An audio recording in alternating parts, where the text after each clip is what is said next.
At the end of this video, you know how existing green offices are financed and what actions to take to identify promising funding options. Green offices generally get funds from three sources within their university: the executive board, a committee, or a department.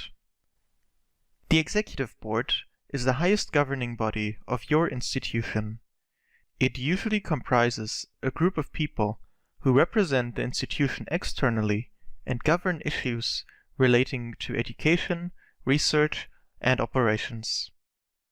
Each executive board has funds they can allocate to interesting projects. Let's have a look at some advantages of getting your green office approved by the executive board. The decisions can be made relatively quickly, as the executive board meets regularly. The executive board definitely has funds they can allocate, or can help you mobilize funds from other bodies. In case the executive board likes your idea and funds your green office, you have the blessing from the highest management body. This can also help you with your activities later. But you might also encounter some risks and challenges. Depending on how far removed from the executive board you are, it might be difficult to access them. If they don't like your idea, you've made a powerful opponent. Make sure to get enough bottom-up support and develop a good concept for your green office before you approach the executive board. Getting the blessing from the executive board isn't the holy grail. You also need supporters from middle management and other parts of the institution to successfully start your green office. Decision-making in universities is often done in committees. Some committees make decisions and preside over a budget. You can use these committees to get your idea approved and funded. Other committees don't have a budget and mainly provide a forum for discussion and recommendation. You can use these committees as allies. In the past, green offices mobilized funds from committees relating to innovation, sustainability, educational quality, and the student experience. Funding your green office through a committee gives you the following advantages. The money that these committees approve has already been allocated to a specific purpose. If you manage to reframe your green office to fit this purpose, you don't need to convince someone to spend money on a new topic. Green office initiatives are often unsure about how much money to ask for. Committees fund projects up until a certain amount, so just ask how much committees allocate to different projects. Committees have funded other projects in the past. Find out whom they have funded and meet those people to learn about how they framed their project and experienced the decision-making process. But you might also encounter the following difficulties when trying to get funding through a committee.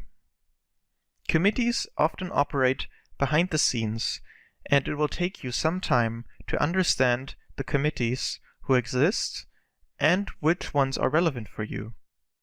They might have specific funding cycles and allocate funding only 2 to 3 times a year. If you miss a deadline, you'll need to wait. Committees have specific requirements for the projects they fund. You'll need to reframe your project so it fits their criteria. Some green offices are financed by departments, such as facility services, student services, or the environmental department. Let's have a look at the advantages. It's often faster and easier to start a green office as a project of one department.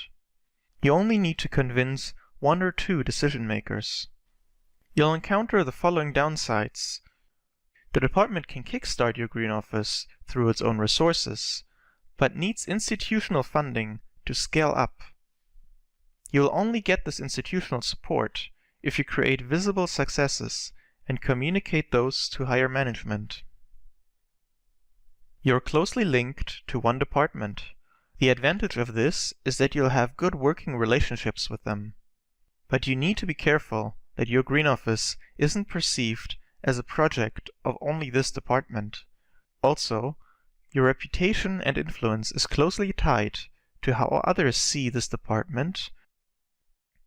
Most Green Offices are financed by their executive board, committees, or departments. However, you might also want to consider other options. The student parliament, or student representation.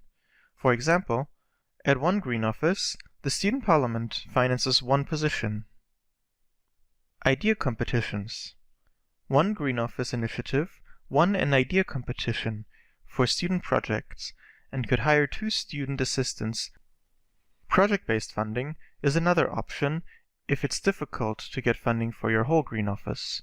For example, one Green Office got 2 student positions approved to manage a project on sustainability in education. Patchwork funding, meaning that multiple actors contribute to financing your Green Office. For example, one Green Office initiative is currently trying to get one student assistant financed through a research institute and another through facility services and the executive board. As you can see, you have many options to find funding for your Green Office. Talk to people to find out what funding options are available and which one suits you best.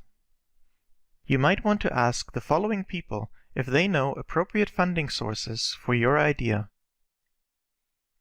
the head of a sustainability commission or the sustainability coordinator, professors, student parliament and student representation, the office of the chancellor or vice president, the finance department, campus development, or the director of facility services or student services. If you start asking for funding, your Green Office design should already be solid. You should have a short presentation of 2 to 3 pages to explain your idea and be able to answer any critical questions or objections that come up. But how do you reach out to these people? A good practice is to ask if they can meet you to give advice on your idea and help you find funding. Asking for advice is much less threatening compared to asking for money directly.